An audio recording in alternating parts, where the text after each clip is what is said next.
Udumo kuNkulunkulu kweliphezulu nokuthula emhlabeni kubantu abathokozelwa nguye. Ubaba uNsibando okubingelelayo ngithi uJesu Kristu inkosi. Siyambonga kuNkulunkulu wethu ngothando asithanda ngalo. Awusiyambonga siyamdumisa. Ngeke siyeke ukubabaza uthando lwakhe. Siyini thina singelutho nje? Siyini ngempela? Kodwa ngenxa yokuthengwa ngegazi lakhe elinenani elikhulu siyisizwe esingcwele, siwuhlanga olukhethekileyo. Uma ngikusho lokhu ngikumoya, ngiyamuzwa umoya ongcwele uyavuma. Sithi Abba Baba. Bangcwele, ake sibuyele ezwini lethu. Inkonzo yokubonga nokudumisa uNkulunkulu. BaseThesalonika bokuqala chapter 5 verse 16 kuya ku verse 22. Thokozani njalo, khulekani ningaphezi. Kukho konke bongani ngokuba lokhu kuyintando kaNkulunkulu kuKristu Jesu ngani. Ningamcimi umoya, ningakudeleli ukuprofetha. Vivinyani konke nibambisise okuhle. Dedane kukho konke okubonakala kukubi.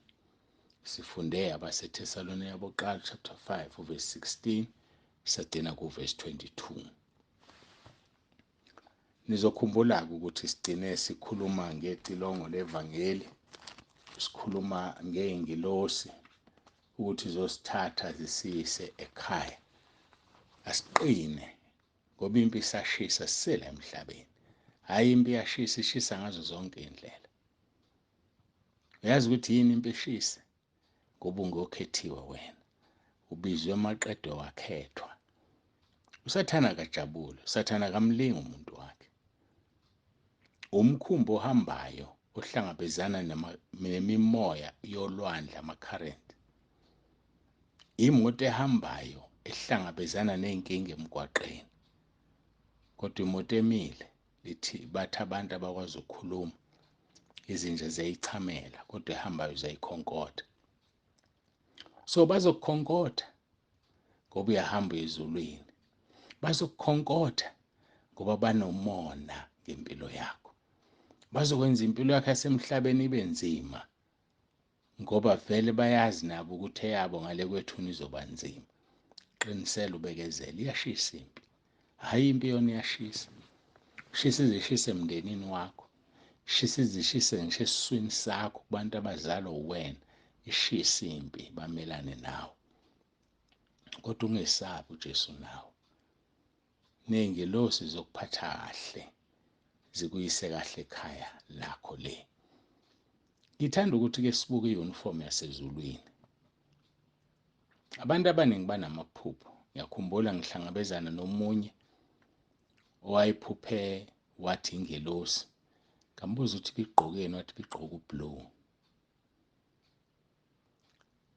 Injani kanti i-uniform yasezulwini? Injani i-uniform yasezulwini? Bayaphupha abantu.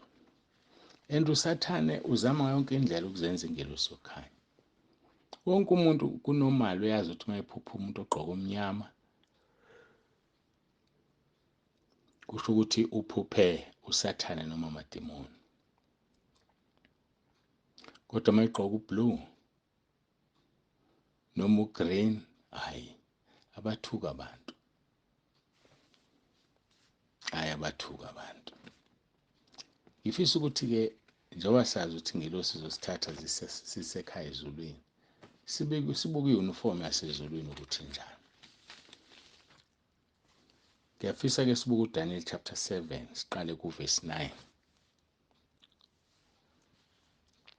Uthi uDaniel eprofetha, ngisabheka kwabekwa izihlalo zobukhosi, kwahlala omdala wezinsuku. Izambatho zakhe zazimhlophe njengeqhwa. Yesu omdala wezinsuku, Baba uJehova Sebawothi, uSomandla, uSimakade. Uthi kwabekwa izihlalo zobukhosi kwasekuhlala omdala wezinsuku, Ancient of Days. izambatho zakhe zazimhlophe njengeqhwa. Yabona masimhlophe njengeqhwa sibheke kahle siyaxhopha. Uthi izinwele zekhanda lakhe zinjengoboya bezimvu obuhlanzekileyo. Uney'nwele, angithi wathasakha abantu ngomfanekiso wethu, kodwa zimhlophe njengoboya bezimvu obuhlanzekileyo.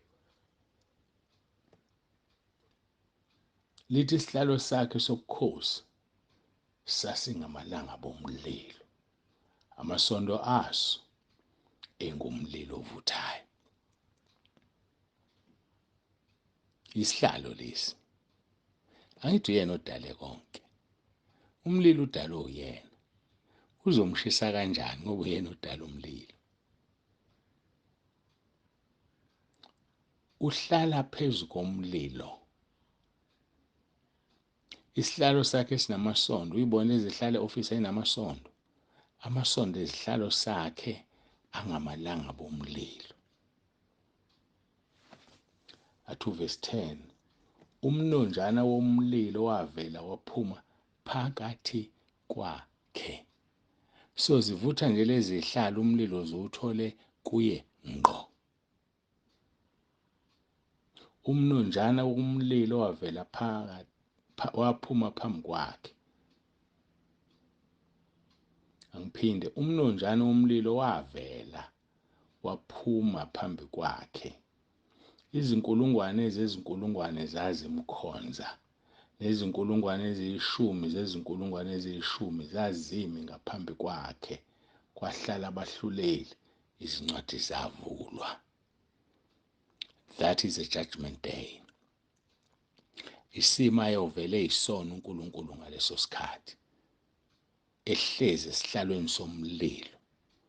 Isihlalo sakhe singamalanga bomlilo, amasondo aso ewumlilo uqobo lwaso.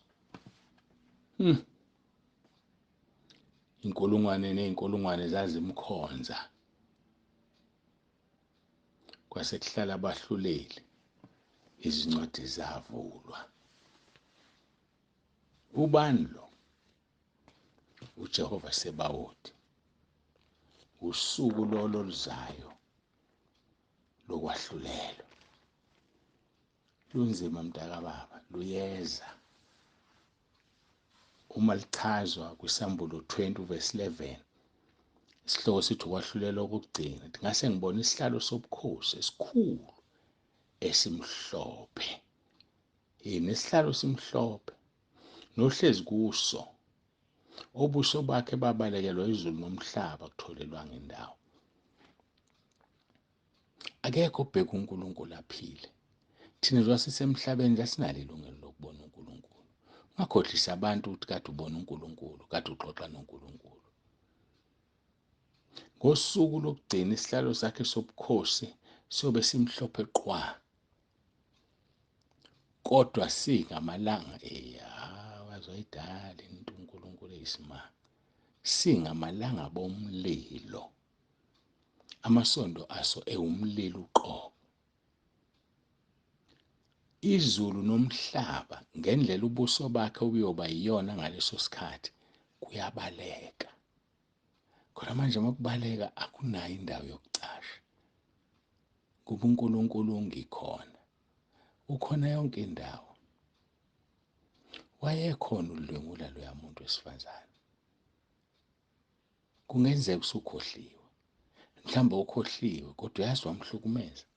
Usazoma phambi kwesihlalo sokwahlulela. Wayekhona umhlukumeza unkosikazi wakho. Wayebuke elalele. Wayekhona uhlukumeza leya ngane yabantu.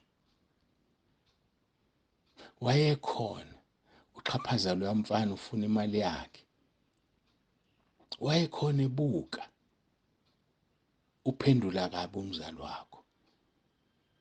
Akumangalisa izinto zakho zingahambi kahle. Isiqalekiso wasithola mhlawumbe kumzali wakhe isandla.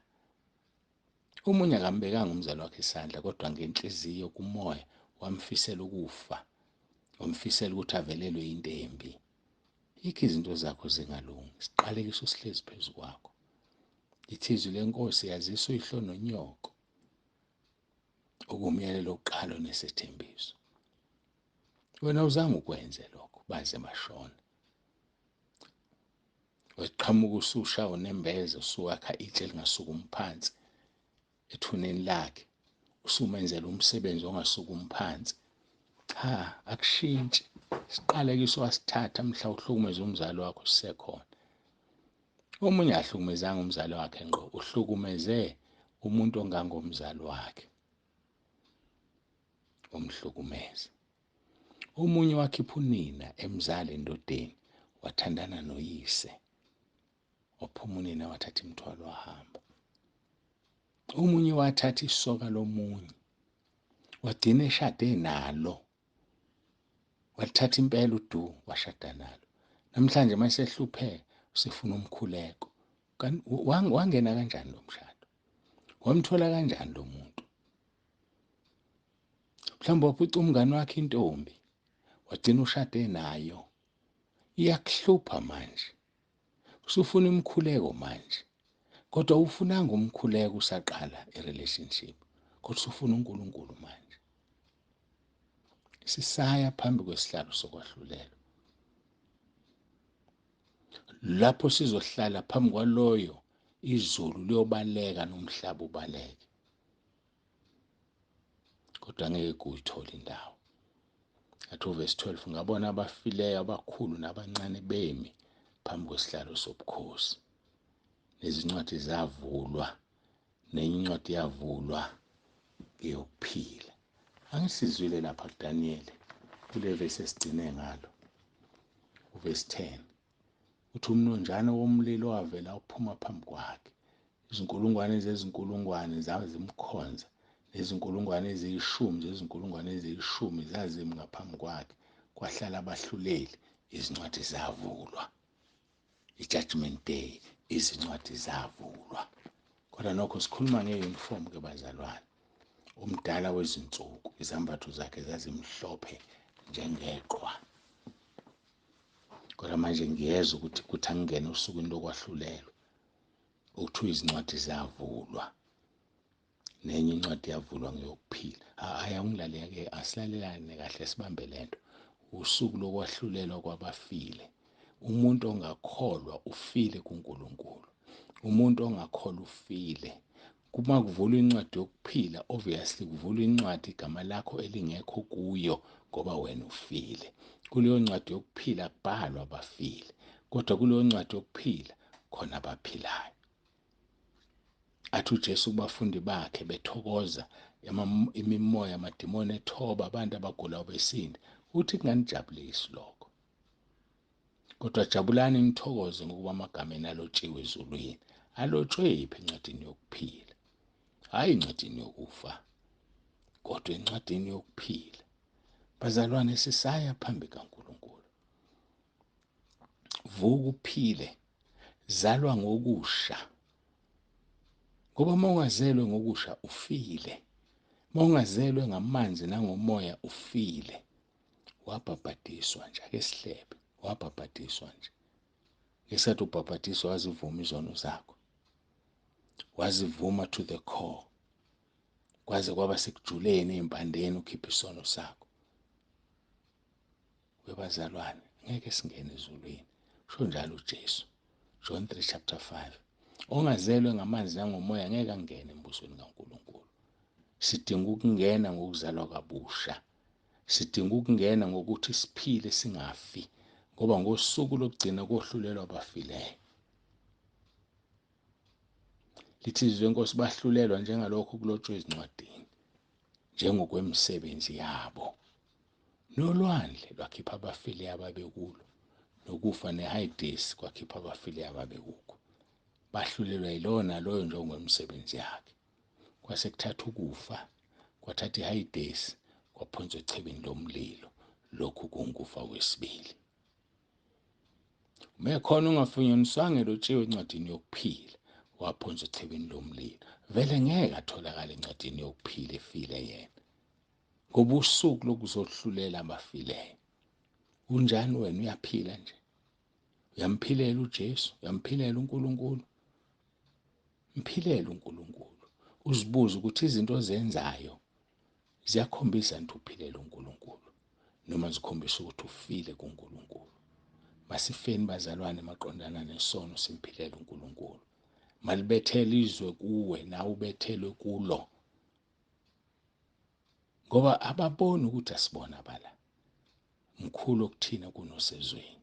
Abasizwa, abangizwa. Baphuma imihla namalanga abangizwa. Ngoba kusikubona bakithi. Ngiyacela siguqe sikhuleke bazalwane. Babolungileyo, babongcwele, siyabonga izwi lakho. Busisa kube yilona loyo lilalele ngoJesu Inkosi yethu. Amen. uJesu Kristu inkosi ube nentambama enhle. Baba uNsibando ovalelisayo.